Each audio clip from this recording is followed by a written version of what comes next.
has his own thoughts on why Democrats came up short and how Republicans tapped into what voters really wanted to hear. Take a look. Ease up on the identity politics. They pulled off quite a neat trick in 2016. They made white people, who are still the majority in this country, feel like a minority, or at least enough of them to swing the election. So I think that's important, to make sure you look like you represent everybody, including the majority.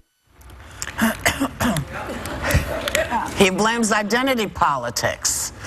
So the fact that the guy who got elected, that he started out with identity politics. He started his campaign off with identity politics. Maybe people felt like they were getting rained on. Maybe I'm crazy. But I guess he's saying Democrats spent too much time on movements like Black Lives Matter and transgender rights and not enough time talking to the white majority. Well, I guess white people must have felt like, oh, now I know what they've been doing to black people all these years. You know? No, if they felt that, things would be a lot different. They didn't acknowledge that. But that's what was going on. He's made you know, it's like Gloria Steinem once said. I said to her one time, "Why are men so afraid of us?" And she said, "Because they're afraid when we get into power, we're going to do to them what they did to us." He's spoken. I don't think this clip is the.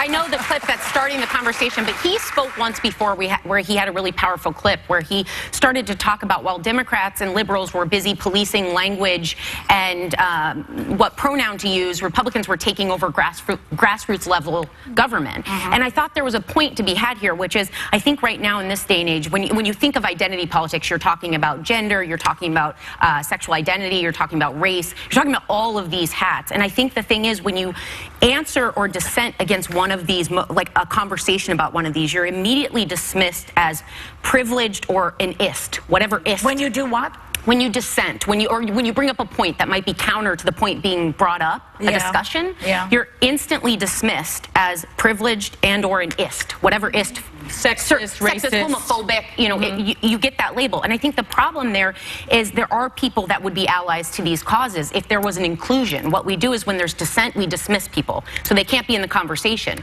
I think the second thing is it goes against, it's counterproductive to those movements, which have forever been about engaging the individualism within those groups. And I think they work against their own cause when all they do is wear, like my brother always says to me, I'm a gay man, but I'm much more than that every time I call him out on that. But I would say that the business of that they were busy worrying about whether we call them the Redskins or not.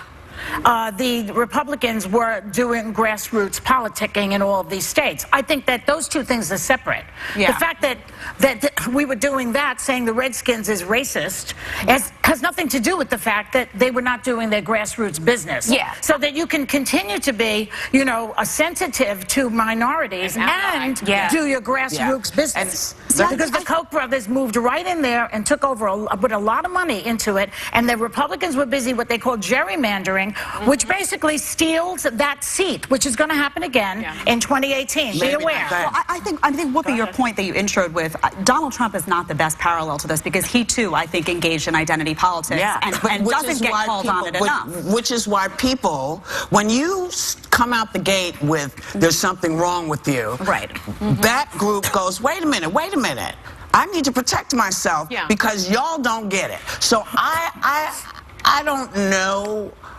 much about what Bill is talking about because what I recognize is that, you know, I listened to how people treated the last president, who was inclusive and included lots of white people. He included everybody. He didn't talk race. But, you know, and so for that, we got reintroduced to the Klan and everybody else that sort of popped out. And I'm sorry, white people have always run the country.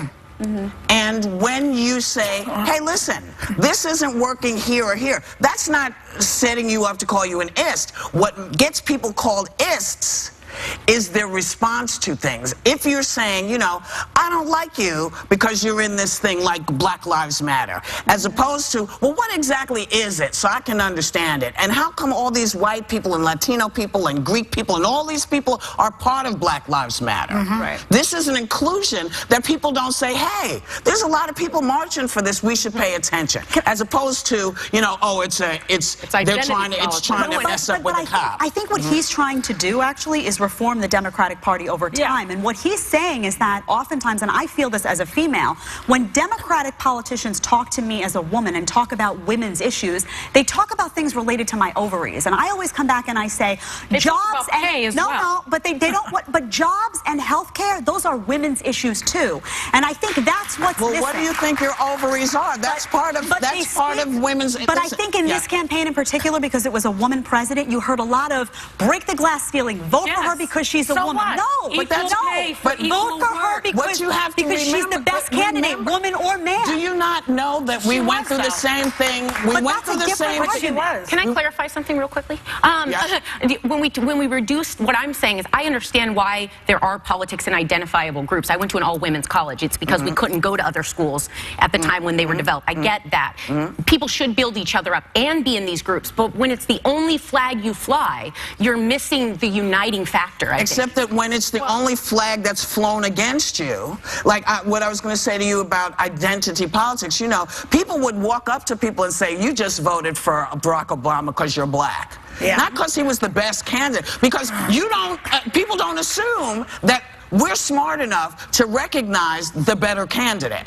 People they said just that to me about Hillary. Well, that's what I'm saying. They said, you know? Because you know, excuse me one second, you know that you wouldn't have voted for Ben Carson. No, I know that. That's Exactly. right. But it would be insulting.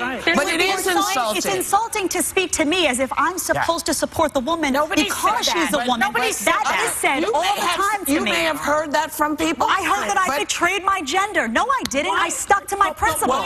But why not and I didn't vote for either of them. As you recall, why not vote for her because she's a woman? If you because I disagree with her on everything.